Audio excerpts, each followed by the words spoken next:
Hi there. Today I want to talk to you about medical assistance in dying, sometimes called MAID, sometimes called euthanasia, and sometimes called assisted suicide. Now, whatever you want to call it, it's a very fraught issue. In fact, just deciding what to call it is fraught. And a lot of Canadians are concerned about the speed at which MAID or euthanasia has expanded in our country and the apparent lack of guardrails to protect vulnerable people. And today I want to tell you about the current status of MAID or euthanasia in Canada, how we got here, where we are going, and I'm going to describe a new case that's happening in British Columbia related to this very fraught issue. I can't wait to tell you all about it.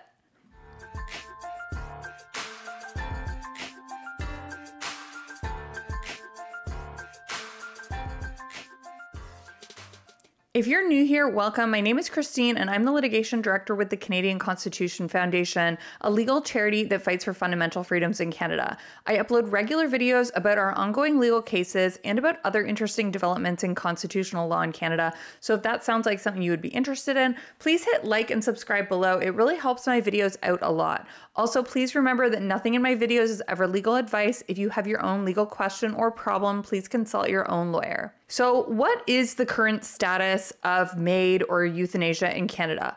Well, in 1993, there was a very famous case at the Supreme Court called Rodriguez and British Columbia. It involved a woman named Sue Rodriguez, and she had a disease called ALS, also called Lou Gehrig's disease, which is a really terrible and terrifying terminal disease where a person's body slowly and gradually becomes paralyzed. They eventually lose their ability to speak, eat, swallow, and even breathe, and they are in serious pain. What makes things even more challenging is that ALS patients remain able to reason, remember, and understand what's going on around them, so they are aware of their progressive loss of function, making the disease all that much more difficult to endure.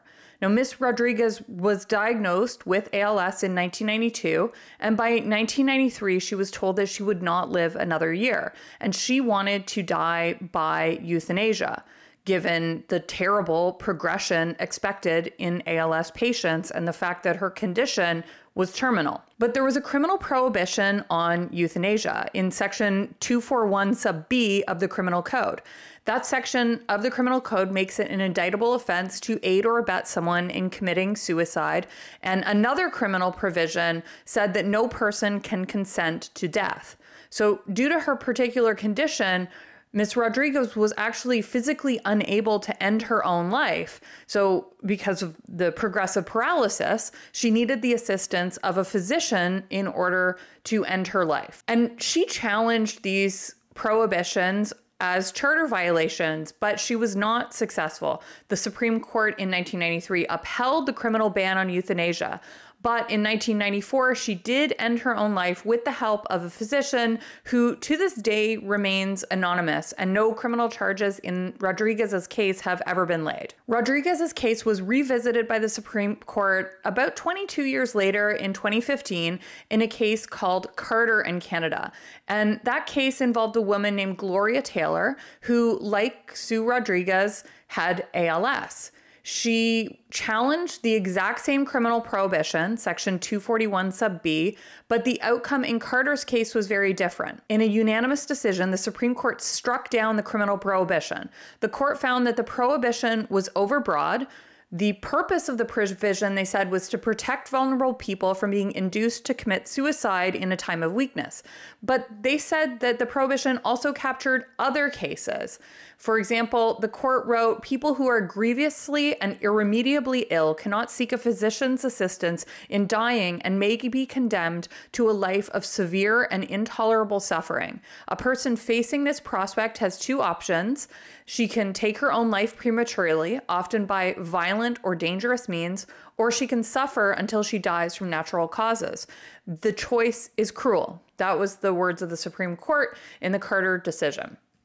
The Supreme Court found that the criminal ban violated Section 7 of the Charter. Specifically, the court found that it should be illegal for adults who clearly consent to the termination of life and who have a grievous and irremediable medical condition, including an illness, disease, or disability that causes enduring suffering and that is intolerable to the individual in the circumstances of his or her condition. In Carter, the court added that there must be stringent limits that are scrupulously monitored on the use of MAID or euthanasia. And it seems like these stringent limits and this scrupulous monitoring really didn't happen. The Trudeau government responded to the Carter decision with legislation. The first round of legislation was guided by then Attorney General Jody Wilson-Raybould, and that initial legislation did try to put some limits in place. In response to Carter, they passed Bill C-14, which restricted euthanasia only to mentally competent adults with enduring and intolerable suffering, and in cases where death is reasonably foreseeable. It also mandated a 10-day reflection period. The legislation in C-14 was challenged in a Quebec case called R and Truchon. The court in Truchon found that by restricting euthanasia or MAID only to people whose death is reasonably foreseeable, there was a violation of the Charter's guarantee to life, liberty, and security of person, as well as the guarantee of equal protection under the law. And that decision in Truchon was not appealed. And then in March of 2021, the Trudeau government introduced Bill C-7, which relaxed or eliminated some of the safeguards for patients whose deaths were reasonably foreseeable. It removed that 10-day waiting period and required only a single independent witness. It also removed the requirement to offer palliative care. Essentially, what Bill C-7 did was introduce a new avenue for people to seek euthanasia, even though their death was not reasonably foreseeable. The federal government has also made plans to expand MAID or euthanasia to people who are suffering solely from mental illness. That expansion was originally set to take place in March of 2024, but it was paused until 2027 because the federal government has said that the provincial and territorial health systems are not ready. There's been another very recent update, which is that the Quebec government will now be accepting what are called advanced requests for MAID. These would be requests in cases where a person's condition is something like Alzheimer's or dementia, and they become incapable of giving consent at a later date because of the progression of their disease. Now, previously, a person needed to consent to be euthanized or receive MAID.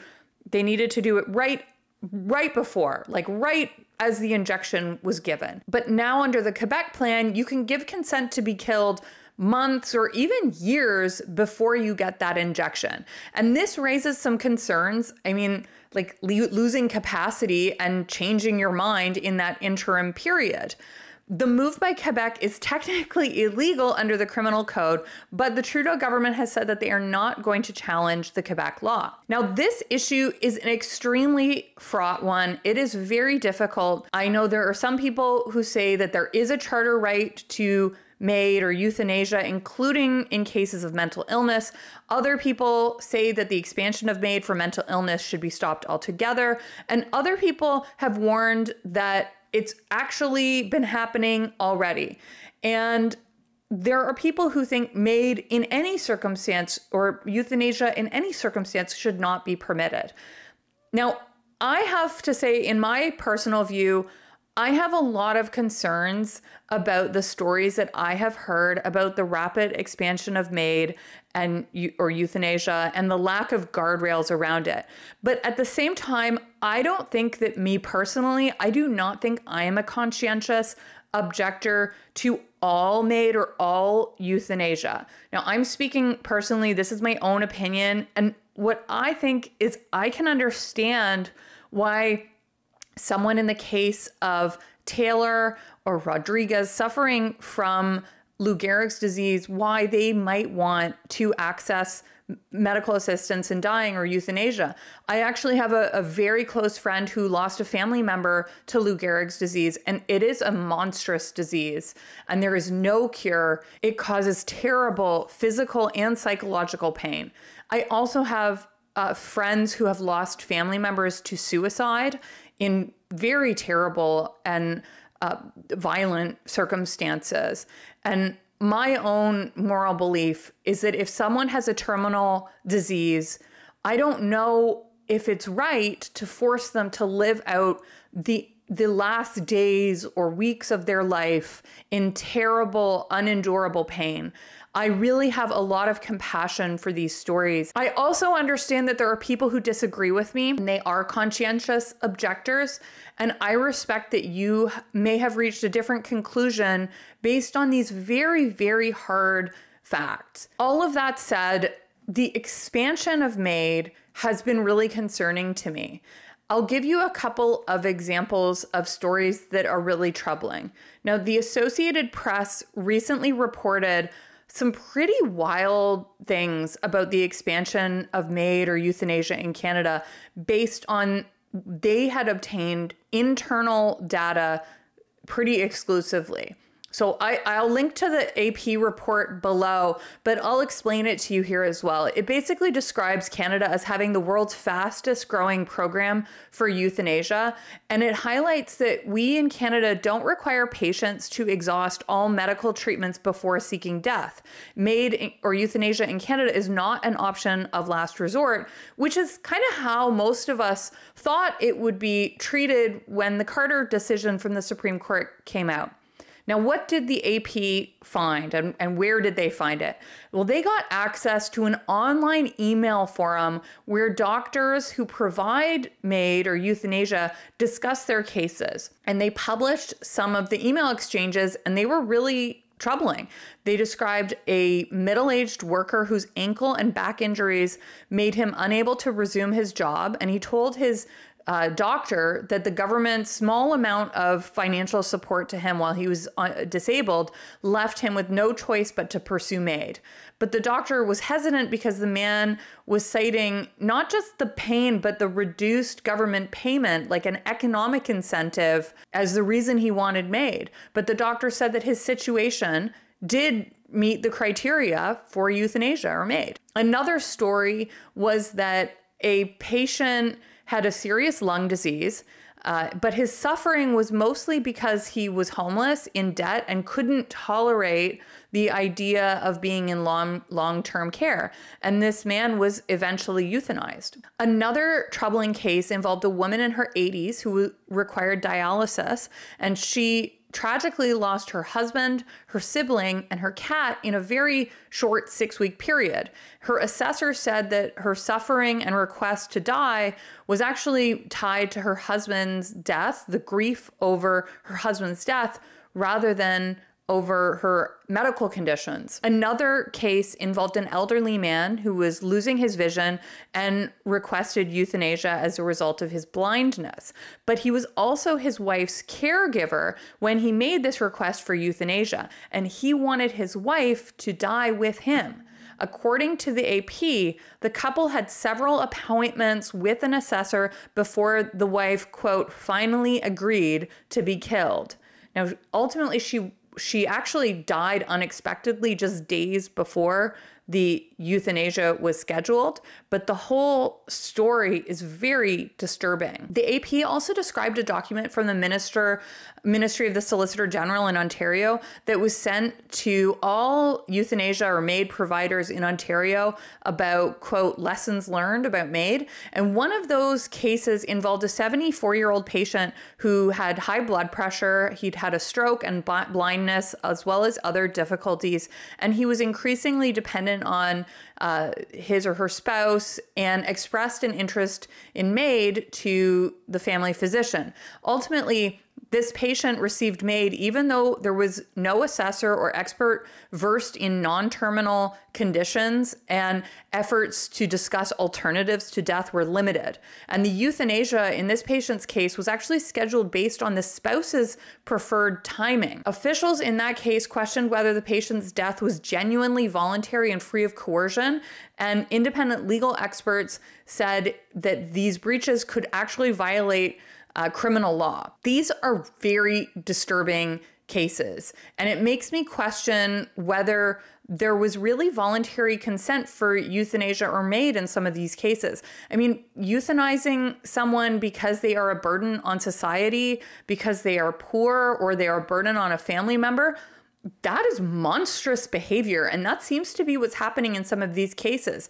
That's not what the Carter decision was supposed to be about. As I said, I don't think I'm fundamentally opposed to MAID or euthanasia as a way of ending the suffering of a person who is experiencing extreme pain already at the end of their life. But what seems to be happening in these cases described by the AP is very, very different. What I've been talking about so far is concerns for vulnerable patients. And I think there is a concern that some patients may want to seek out spaces, medical facilities, where they will not be asked or will not feel pressured into getting MAID or euthanasia.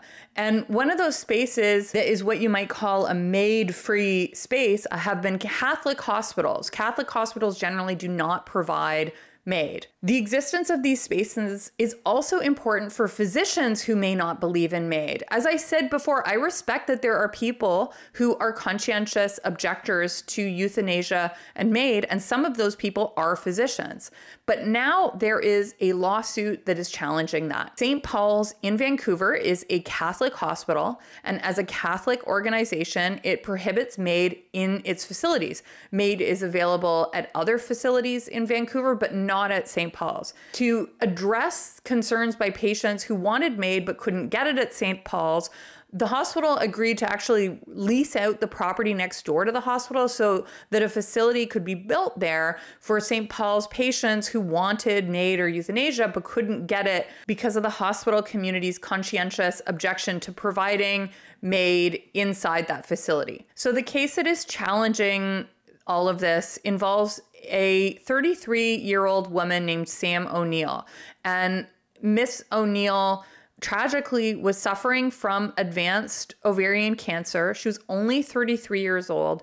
She had been approved for MAID a month before she was ultimately taken by an ambulance to St. Paul's. But because St. Paul's doesn't provide MAID, she had to be transferred to a different facility. And she ultimately did receive MAID. She has passed away now, but her family is now suing the facility for refusing to give Miss O'Neill euthanasia or MAID, which then necessitated her transfer. And they say that the transfer caused egregious physical and psychological suffering and denied Miss O'Neill a dignified death. Miss O'Neill's family is arguing that the BC government policies that allow St. Paul's to opt out of providing MAID or euthanasia violate the Charter Section 7 guarantee to life, liberty, and security of person for patients like Miss O'Neill. The family alleges that the right to security of person is violated because patients are forced to, they say, endure intolerable suffering as a result of what they describe as unnecessary transfers. They allege that the right to liberty is violated because MAID or euthanasia is a fundamental life choice that is in some cases denied entirely as a result of the policy allowing facilities like St. Paul's to opt out. The family alleges that the right to life is infringed when patients die earlier than they would otherwise have died because they opted not to go to a hospital out of fear of being denied MAID or euthanasia because they are physically unable to endure a transfer and they die because of the transfer. The family of Miss O'Neill is arguing that the freedom of conscience and religion of patients like O'Neill is violated when these patients have deeply held religious or conscientious beliefs that support their choice to receive MAID or euthanasia. They argue that the freedom of religion and conscience of clinicians is violated when they're prevented from providing MAID or euthanasia in St. Paul's against their pro-MAID beliefs. And finally, they argue that these policies violate the duty of state neutrality by giving preferential treatment to Catholics. Now, I'm really interested in this case, and in particular in the claim that doctors' conscience rights protected by Section 2A of the Charter are violated if they can't provide MAID in a Catholic hospital. For example, Legal scholar Brian Bird has put forward the idea that religion and conscience protects deeply held moral beliefs regardless of whether they're based in religion or not. And there's a divide in the case law over whether the word conscience in Section 2A of the Charter protects only non-religious conscientious beliefs, or if it protects only beliefs tied to a system of beliefs that resembles religion, or if it protects both. Under Bird's viewpoint, Section 2A protects both. And there is support for this viewpoint. There's a case called Roach in Canada where the Federal Court of Appeal said freedom of conscience is aimed at protecting views based on strongly held moral ideas of right and wrong, not necessarily on any organized religious principles. And in another case called Big M Drug Mart, Chief Justice Dixon of the Supreme Court said that Section 2A is a single integrated concept with religious beliefs and practices being historically prototypical and in many ways paradigmatic of conscientious held beliefs and manifestations. Now, Brian Bird advances the idea that the purpose of the protection in Section 2A of the Charter, the protection of conscience, exists because forcing people to betray their conscience causes emotional turmoil and is inherently harmful. History has also shown that conscientious objectors are often right, and their objections help society develop better laws and social norms. This case in BC involving St. Paul's is a really important case about protecting individual freedom because patients who don't believe in MAID or euthanasia, they ought to have a space free from the pressure to receive euthanasia or MAID in order to recover. And doctors who don't believe in MAID or euthanasia ought to have hospitals where they can practice in good conscience. This case has possible implications for any individual who holds conscientious beliefs that are outside of the mainstream. And the issues in this case could ultimately be decided by the Supreme Court because both sides are really entrenched in their position, and it seems likely that this case is going to proceed through multiple appeals.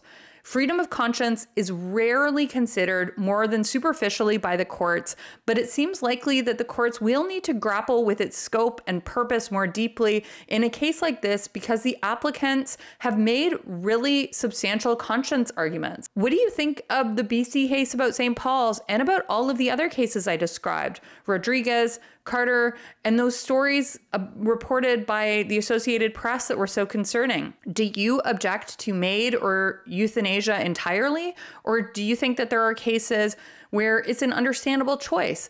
This is a very difficult topic, so if you do want to comment, please do it respectfully. We are all struggling to come up with what we think are the moral choices. If you're interested in this case, we may have some work coming up in this space in the near future, and if you want to hear about it, please hit the subscribe button below or sign up for our email updates at theccf.ca/freedom updates. That way, if we do have a case related to this topic, you'll be the first to know. Okay, that's all for this update. Thanks for watching, and let's keep fighting for freedom in Canada.